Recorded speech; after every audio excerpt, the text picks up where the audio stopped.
नमस्कार दोस्तों, आपके यहाँ पर स्वागत है न्यू इनिशिएटिव पे जिसका नाम आपका इग्नाइट आईएएस। जी हाँ दोस्तों, इसका नाम है आपका इग्नाइट आईएएस। यहाँ पर आपको आईएएस बनने का जीएस पे हर एक मटेरियल आपको प्रोवाइड होगा।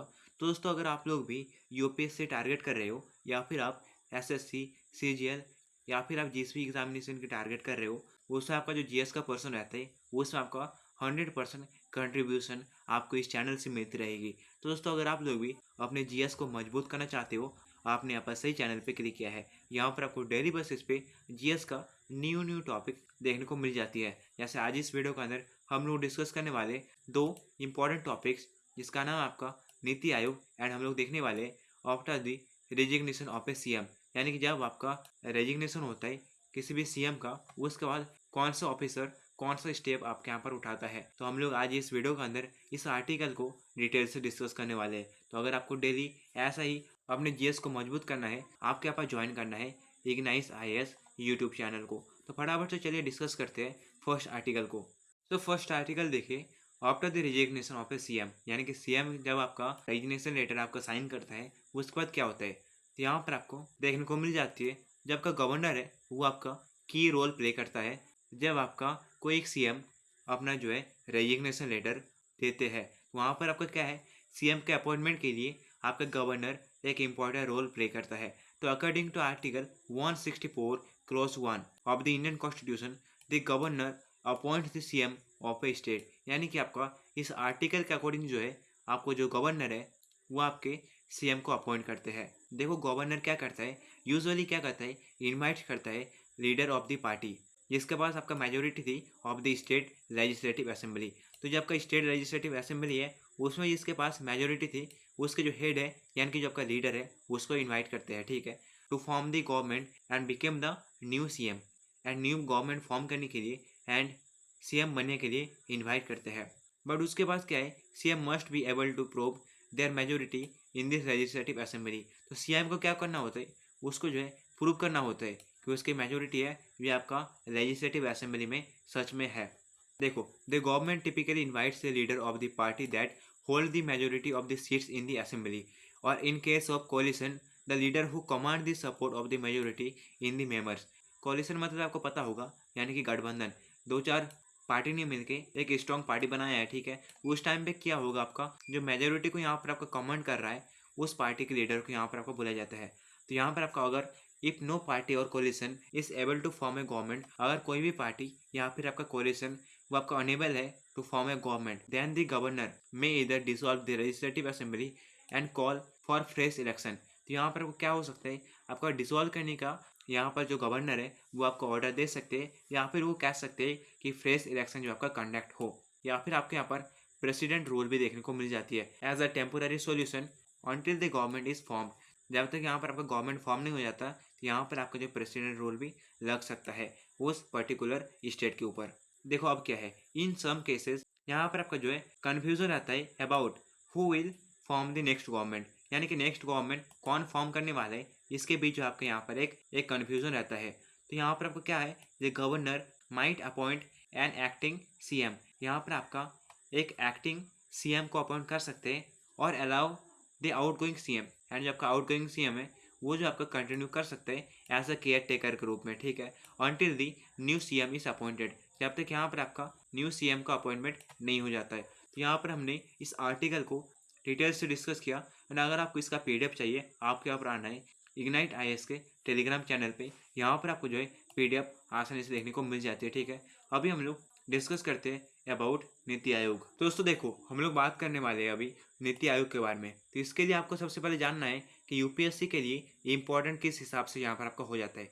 देखो ये आपका आता है, it comes in GS paper 2, यानी कि जो आपका गवर्नेंस का सिलेबस रहता है उसके अंदर यहाँ पर आपका आता है मेंस एग्जामिनेशन के अंदर। यानी आपका क्या करता है, ये रिपोर्ट्स आर यूजफुल फॉर ऐसे, इसका रिपोर्ट जो आपका ऐसे के लिए यूजफुल होता है, ऐसे राइटिंग के लिए। उसके बाद यहाँ पर आपको current affairs and interview perspective से भी काफ़ी ज़्यादा इंपॉर्टेंट आपका हो जाता है क्या, आपका नीति आयोग, ठीक है। सबसे पहले नीति आयोग क्या है।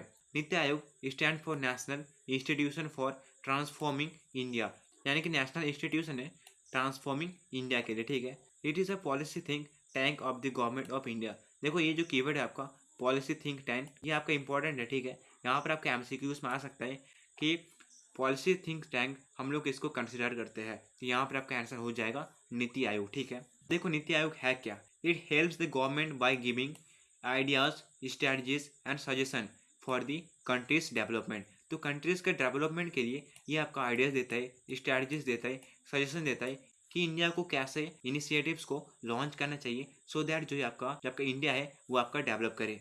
देखो अब इसका फॉर्मेशन क्यों हुआ था। देखो नीति Aayog was formed on 1 January 2015 and it replaced the planning commission of India. तो सबसे पहले क्या हुआ करता था, आपका प्लानिंग कमीशन हुआ करता था, जिसने जो है आपका पोस्ट इंडिपेंडेंट यानी कि आपको जो 1950s 1960s में एक important and crucial role play किया। ठीक है, इसको हम लोग किसी दूसरे वीडियो के अंदर डिस्कस करने वाले हैं कि कैसे आपका प्लानिंग कमीशन ने इंडिया को स्ट्रेंथन किया। तो इसका जो रिप्लेसमेंट हम लोग को देखने को मिलती है कब हुआ था, आपका 1 जनवरी 2015। ठीक है, अब देखो the planning commission was created in 1950। जब का प्लानिंग कमीशन था वो आपका 1950 में क्रिएट किया गया था and it work for over 60 years. And इसने करीबन 60 साल तक इसने अच्छा वर्क किया for India. But it was based on the old socialist model, ये आपका सोशलिस्ट मॉडल पर बेस्ड था। ठीक है, where everything was centrally planned, आपका हर चीज़ जो है आपका सेंट्रली प्लान्ड था। अब देखो India needed common modern system, India को जरूरत था आपका कॉमन मॉडर्न सिस्टम। ठीक है, that works with the state, जो आपका स्टेट के साथ काम करे। हम लोगों ने अभी बात की जो आपका प्लानिंग कमीशन था वो आपका सेंट्रली थीम था, यानी कि वो जो है हर एक चीज़ को सेंट्रली पर्सपेक्टिव से सोचता था। बट यहाँ पर इंडिया को जरूरत था कि जो है वो आपका काम करे स्टेट के साथ, not just for the top, यानी कि सिर्फ सेंटर के लिए नहीं। So NITI Aayog was made to promote cooperative federalism.